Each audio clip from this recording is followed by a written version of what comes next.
I was the maid of honor at my sister's $80,000 wedding, but I'm the reason the groom left her at the altar and moved across the country that same night. They think it was a cold-hearted runaway. Only I know that I'm the one who pulled the trigger on their marriage in the bridal suite 10 minutes before the vows. My sister, Chloe, is a perfectionist, the kind of person who color-codes her socks and treats life like a competition she has to win. Her fiancé, Julian, was the prize. He was wealthy, handsome, and completely obsessed with her, or so everyone thought. For a year, I played the supportive sister. I planned the bachelorette trip to Tulum, I handled the flowers, and I listened to Chloe brag about how perfect their sex life was. But Chloe didn't know that Julian had a habit of calling me when he was drunk, crying about how she was suffocating him. He told me I was the warm one, the real one. The morning of the wedding was chaos. We were at a luxury estate in the hills. Chloe was in her $12,000 lace gown, looking like an angel, but acting like a demon to the makeup artists. Around 2 p.m., she sent me to the groom's suite to check on Julian because he wasn't answering his door.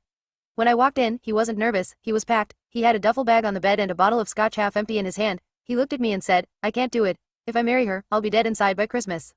Instead of talking him down, instead of being the good sister, I sat on that bed next to him. I told him he was right. I told him he deserved someone who didn't view him as a trophy. And then, in that room, with the guests already taking their seats downstairs and the string quartet playing Pachelbel's canon, Julian kissed me. It wasn't a goodbye kiss, it was desperate. It was a year of suppressed tension exploding while my sister was literally putting on her veil in the next building over.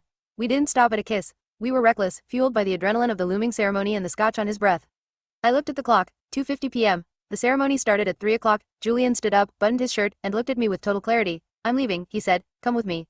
I couldn't. I had to stay. I had to play the witness. I watched him slip out the back service entrance and get into a waiting Uber.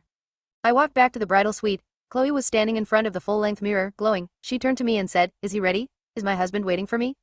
I looked her dead in the eye and lied. "He's waiting, Chloe. He's so ready." But as the wedding coordinator knocked on the door to start the procession, I realized I had left something behind in Julian's suite.